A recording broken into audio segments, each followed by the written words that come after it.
First of the year fast, and we want to prioritize Christ at the beginning of 2025 that we might see him work and move throughout the entire year. So I'm going to read in just a moment a very famous text on fasting from Isaiah chapter 58. But there's a part of a story that I think is fascinating in terms of understanding how we're supposed to fast, the posture of this time of sort of setting some things aside and making space for God to move. So on April 14th of 1912, one of the most famous maritime disasters in the history of the world, the Titanic, sank.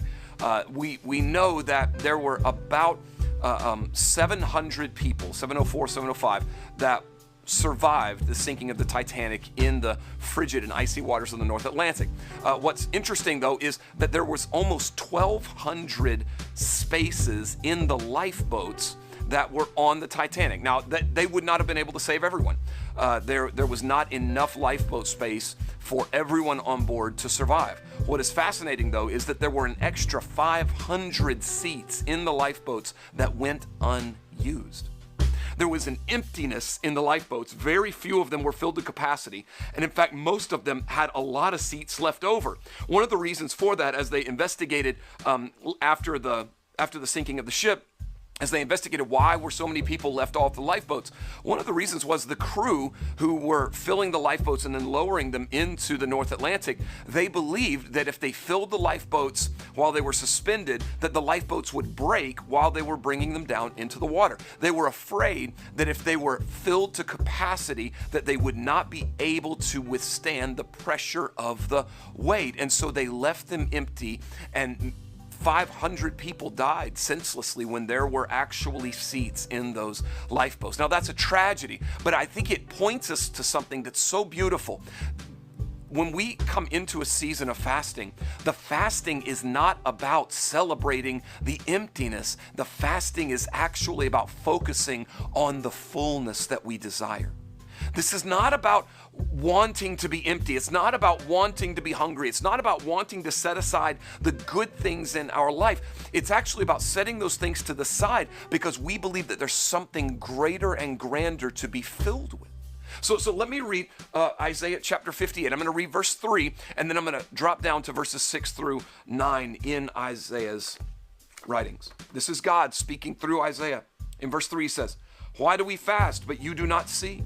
Why humble ourselves, but you do not notice? Look, you serve your own interest on your fast day and oppress all your workers." So what God is saying here is, I don't like the way that you've been fasting, because the way you've been fasting is that you get hungry, you get angry, and then you oppress people. You do away with food and act like that's all there is to this, but then you treat people like they're garbage. So if you skip down to verse 6, this is what he says. "Is not this the fast that I choose? To loose the bonds of injustice, to undo the thongs of the yoke, to let the oppressed go free, and to break every yoke? Is not the fast that I choose to share your bread with the hungry and bring the homeless poor into your house? When you see the naked, to cover them and not to hide yourself from your own family?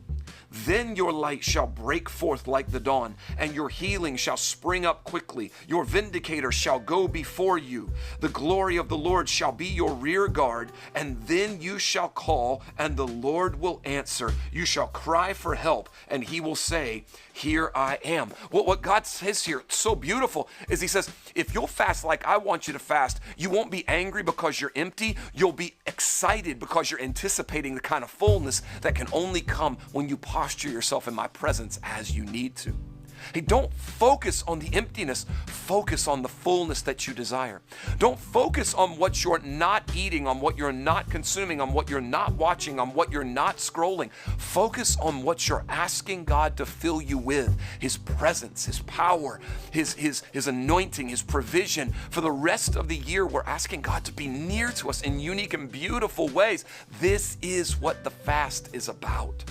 We want to start the year prioritizing Christ. We want to start the year setting aside some things, even some good things, so that we might be able to embrace and enjoy the best things all year long. I'd written this down as I was pondering that passage in Isaiah 58.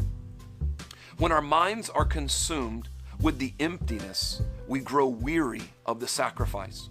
But if we allow our hunger to become the fuel that awakens our desire to be filled, We go from people trying to forget our emptiness, and we become people who are anticipating God's fullness. This is who we are. God said, if you'll posture yourself before me and not allow yourself to get hangry in your fast, but allow yourself to be humble in this fast, seeking what I have to fill you with, then you will know the fullness I have for you.